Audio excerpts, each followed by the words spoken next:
Parassala Janamaithri police സ്റ്റേഷനിൽ നീതി തേടിയെത്തിയ വീട്ടമ്മയ്ക്ക് സ്റ്റേഷനിൽ അധിക്ഷേപം. രാത്രിയിൽ ഡ്യൂട്ടിയിലുണ്ടായിരുന്ന വനിതാ ജീവനക്കാരി പരാതി കേട്ടില്ല, മടക്കി അയക്കാൻ ശ്രമിച്ചുവെന്നാണ് പരാതി. അർദ്ധരാത്രിയിലാണ് ഇവർ പരാതിയുമായി പോലീസ് സ്റ്റേഷനിലെത്തിയത്. വനിതാ പോലീസ് ജീവനക്കാരി മോശമായി പെരുമാറി എന്നാണ് പറഞ്ഞത്. പാറശാല സ്വദേശിനിയായ ശ്രീജ എന്ന 49 വയസ്സുകാരിയാണ് പോലീസ് സ്റ്റേഷനിൽ വെച്ച് അവഹേളിക്കപ്പെട്ടത്. ശനിയാഴ്ച രാത്രി ഫോണിലൂടെ നിരന്തരം അസഭ്യവർഷവും ഭീഷണിയും നേരിട്ടതിനെ തുടർന്ന് സഖികെട്ടാണ് ശ്രീജ രാത്രി 11:50 പാറശാല പോലീസ് സ്റ്റേഷനിൽ അഭയം തേടിയെത്തിയത്. എന്നാൽ പരാതി കേൾക്കാനോ പരിഹാരമുണ്ടാക്കാനോ തയ്യാറാകാതിരുന്ന ഡ്യൂട്ടിയിലുണ്ടായിരുന്ന വനിതാ ജീവനക്കാരി ഇവരോട് പരുഷമായിട്ടാണ് സംസാരിച്ചത്. പരാതി എഴുതി നൽകാനായി ഒരു കഷ്ണം പേപ്പർ ചോദിച്ച വീട്ടമ്മയെ പരിഹസിക്കുന്ന നിലപാടാണ് സ്റ്റേഷനിൽ ഉണ്ടായത് എന്ന് ആക്ഷേപമുണ്ട്. പേപ്പർ സ്വന്തമായി കൊണ്ടുവരണമെന്നും അതില്ലാതെ പരാതി സ്വീകരിക്കില്ല എന്നും പറഞ്ഞ ഉദ്യോഗസ്ഥ പരാതി നൽകേണ്ടെങ്കിൽ വീട്ടിൽ പോകാൻ പറഞ്ഞ് ഇവരെ സ്റ്റേഷനിൽ നിന്ന് പിന്തിരിപ്പിക്കാനും ശ്രമിച്ചു. അർദ്ധരാത്രിയിൽ ഒരു സ്ത്രീ സ്റ്റേഷനിലെത്തുമ്പോൾ നൽകേണ്ട പ്രാഥമിക പരിഗണന പോലും നൽകാതെ അപമാനിച്ച പോലീസിന്റെ നടപടിക്കെതിരെ പ്രതിഷേധമാണ് ഉയരുന്നത്. സംഭവത്തിൽ ഉന്നത ഉദ്യോഗസ്ഥർക്ക് പരാതി നൽകാനാണ് ശ്രീജയുടെ തീരുമാനം. ഒടുവിൽ മറ്റൊരു ഉദ്യോഗസ്ഥൻ വരികയും ശ്രീജ പരാതി അദ്ദേഹത്തിന്റെ കയ്യിൽ നൽകുകയും ചെയ്തു. എന്നാൽ സ്റ്റേഷനിൽ തനിക്കുണ്ടായ അവസ്ഥ മറ്റാർക്കും ഉണ്ടാകാൻ പാടില്ല എന്നും ശ്രീജ പറയുന്നു. എനിക്ക് ഇന്നലെ ഒരു മാനസിക വേദനയായിട്ടൊരു പ്രശ്നം ഉണ്ടായി. ഇന്നലെ എന്നെ 11:30 തൊട്ട് 11:45 കഴിയുന്നത് വരേക്കും എന്നെ നിരന്തരമായിട്ട് ഒരു ഫോൺ നമ്പറിൽ നിന്ന് വിളിച്ച് അസഭ്യ വാക്കുകളും എനിക്ക് ഉൾക്കൊള്ളാൻ പറ്റാത്ത, എൻ്റെ 49 വയസ്സിന്റെ ഇടയിൽ ഞാൻ കേൾക്കാത്ത കാര്യങ്ങളും ആ ഫോണിൽ കൂടെ ഒരു മനുഷ്യൻ പറഞ്ഞു. അപ്പോൾ ഞാൻ ഈ ഫോണ് അപ്പോഴേ ഓണാക്കി വെച്ചിരുന്നത് എൻ്റെ ചേച്ചിയുടെ ഹസ്ബൻഡ് അഡ്മിറ്റായിട്ട് ഇവിടെ അടുത്തുള്ള ഒരു പ്രൈവറ്റ് ഹോസ്പിറ്റലിൽ കിടന്നായിരുന്നു. അപ്പോൾ ആ ട്യൂബ് ഇളകിയെന്നും പറഞ്ഞ് അവർ ബ്ലീഡിംഗ് ആയിട്ട് അവിടെ പോയിട്ട് എന്നെ വിളിച്ചുകൊണ്ടിരുന്നു. അപ്പോൾ ചേച്ചി വിളിക്കുന്നതായിരിക്കും എന്ന് പറഞ്ഞാണ് ഞാൻ എടുത്തത്. പക്ഷെ എൻ്റെ ഈ 49 വയസ്സിൻ്റെ ഇടയിൽ ഞാൻ ഇങ്ങനത്തെ ഒരു വാക്ക് ഇങ്ങനത്തത് ഞാൻ അശ്ലീലമായിട്ട് കേട്ടിട്ടില്ല. അപ്പം ഞാൻ വേദനയോടെ വന്ന് എൻ്റെ മോൻ്റെ അടുത്ത് പറയുന്നു. മോനും ഞാനും കൂടെ എന്നെ അഭയം നമുക്ക് പോലീസ് സ്റ്റേഷനാണല്ലോ, അപ്പോൾ പോലീസ് സ്റ്റേഷനിൽ പോയി പറയാമെന്ന് പറഞ്ഞ് ഞാനും എൻ്റെ മോനും കൂടെ പോയപ്പോൾ വണ്ടി വെക്കാൻ നേരത്ത് ഞാൻ കാണുന്ന ഒരു വനിതാ മാഡമാണ് അവിടെ ഡ്യൂട്ടിയിലിരിക്കുന്നത്. SI ആയിരിക്കാം, പോലീസ് ആയിരിക്കാം, എനിക്കറിയില്ല.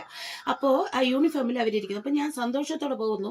എൻ്റെ മോൻ്റെ അടുത്ത് എനിക്ക് 49 വയസ്സായ ഒരു അമ്മ എൻ്റെ മോൻ്റെ അടുത്ത് ഈ ഫോണിൽ കൂടെ ഈ മനുഷ്യൻ ചിത്രീകരിച്ച് പറഞ്ഞ എൻ്റെ കാര്യങ്ങൾ എൻ്റെ മോൻ്റെ അടുത്ത് എനിക്ക് പറയാൻ പറ്റില്ല. അപ്പോൾ എനിക്ക് വനിത മാഡത്തിനെ കണ്ടപ്പോൾ എനിക്ക് സന്തോഷമായി. എനിക്ക് അവരുടെ അടുത്ത് അത് തുറന്നു പറയാമല്ലോ എന്ന് വിചാരിച്ച് ഞാൻ അകത്ത് കയറി പോയപ്പോൾ അവർ ഭയങ്കരമായിട്ട് എന്നെ റൂഡായിട്ടാണ് ബിഹേവ് ചെയ്തത്. നിങ്ങൾക്ക് ആ ഫോണങ്ങ് ബ്ലോക്ക് ചെയ്ത് പോയി, അങ്ങനെയാണ് ഇങ്ങനെയാണെന്ന് കുറേ. അപ്പം ഞാൻ പറഞ്ഞു, മാഡം എനിക്ക് എൻ്റെ ഇൻസിഡൻറ്റ് എന്താണെന്ന് മാഡം ഒന്ന് കേൾക്കണമെന്ന് പറഞ്ഞു.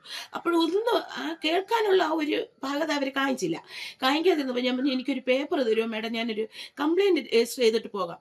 എനിക്ക് ഞാനൊരു പ്രൈവറ്റ് സ്ഥാപനത്തിൽ വർക്ക് ചെയ്യണം, എനിക്ക് നാളെ വർക്ക് ചെയ്യാൻ പോകണം, അതുകൊണ്ട് ഞാൻ ഇന്ന് എഴുതി തന്നിട്ട് അതിവിടെ പേപ്പറില്ല, നിങ്ങൾ നാളെ എങ്ങാനും വന്ന് എഴുതിക്കൂടെ, ഇവിടെ പേപ്പറില്ല എന്ന് പറഞ്ഞ് നല്ല റൂഡായിട്ടാണ് പെരുമാറിയത്. പക്ഷേ എനിക്ക് ഇത് എൻ്റെ ജനങ്ങളോടും ഗവൺമെൻറ്റിനോടും പോലീസ് സ്റ്റേഷനിലുള്ള CIയോടും എല്ലാവരോടും എനിക്ക് ചോദിക്കേണ്ട ഒരു ചോദ്യം, വനിതകൾക്ക് വേണ്ടിയും അല്ലാതെ ഒരാണാണ് പോകണമെന്ന് വെച്ചാലും ഒരു കൊച്ചുകുട്ടിയാണ് പോകണമെന്ന് വെച്ചാലും 50 വയസ്സായ ഞാനാണ് 12 മണിക്ക് 49-50 വയസ്സായി ഞാൻ പോകുന്നത്. അപ്പം ഞാൻ ഒറ്റയ്ക്കൽ എൻ്റെ മോനും ഉണ്ടായിരുന്നു. അപ്പം ഇവർ ആളും തരും കണ്ടാണോ ഇനി എന്നെ കാണുമ്പോൾ അവർക്ക് അത്ര ഇതായിട്ട് തോന്നിയില്ലയോ എനിക്കൊന്നും അറിയില്ല.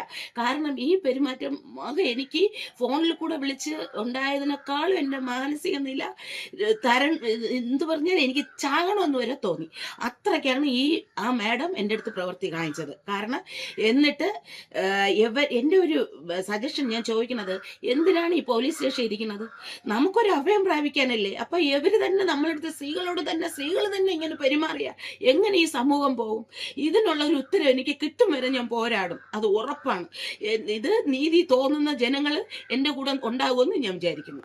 നമ്മുടെ പാറശാല പോലീസ് സ്റ്റേഷനിലാണ് ഇത് നടന്നിരിക്കുന്നത്. എൻ്റെ സ്ഥലപരിമിതിയിലുള്ള പോലീസ് സ്റ്റേഷനാണ് എൻ്റെ വാർഡിലുള്ള. അപ്പോൾ ഞാൻ ഇത്രയും സമയം അവിടെ നിന്നിട്ട് ഞാൻ ചോദിക്കുന്നു, ആ ലേഡി മാഡത്തിനോട് ചോദിക്കുന്നു, ഞങ്ങളെ പോകാൻ വേണ്ടി പറയണം, അവരിപ്പോൾ ഇവിടെ പേപ്പറില്ല എന്നൊക്കെ പറഞ്ഞ് പറയണം. ഇത് നാളെ നിങ്ങൾ ബ്ലോക്ക് നാളെ വന്ന് എന്തെന്ന് വെച്ചാൽ ചെയ്ത്. അപ്പോൾ ഞാൻ പിന്നെയും ചോദിക്കുന്നു, മാഡം ഇവിടെ പണ്ടുണ്ടായിരുന്ന ഒരു SI സാറിനെ 2 പേരെ എനിക്ക് അറിയായിരുന്നു. അപ്പം ഞാൻ ചോദിക്കുന്നു, ആ സാറൊക്കെ എവിടെ പോയോ എന്ന് ചോദിച്ചു. അങ്ങനെ പറഞ്ഞതും പെട്ടെന്ന് ആ കസേരയിൽ എണീറ്റ് അകത്ത് പോയി പേപ്പർ എടുത്തോണ്ട് തന്നു. എന്നിട്ട് ഒരു മെയിൽ പോലീസ് ഉദ്യോഗസ്ഥൻ വന്നു. ഞാൻ എൻ്റെ പരാതി എഴുതി ആ സാറിനെയാണ് ഏൽപ്പിച്ചത്. കാരണം ഇവരുടെ കൈ കൊടുക്കാൻ പോലും എനിക്ക് താല്പര്യം പിന്നെ വന്നില്ല. ആ സാറിനെയാണ് ഞാൻ ഏൽപ്പിച്ചത്. അപ്പോൾ ആ സാറ് പറഞ്ഞു, മൊബൈലിൽ നിങ്ങളുടെ ഇതിൽ വരും, മൊബൈൽ നമ്പർ വെച്ചിട്ടുണ്ട് എന്ന് പറഞ്ഞു. പക്ഷെ ഈ നിമിഷം വരെ എനിക്ക് മൊബൈലിൽ വന്നുമില്ല ഒരു റിപ്ലൈ.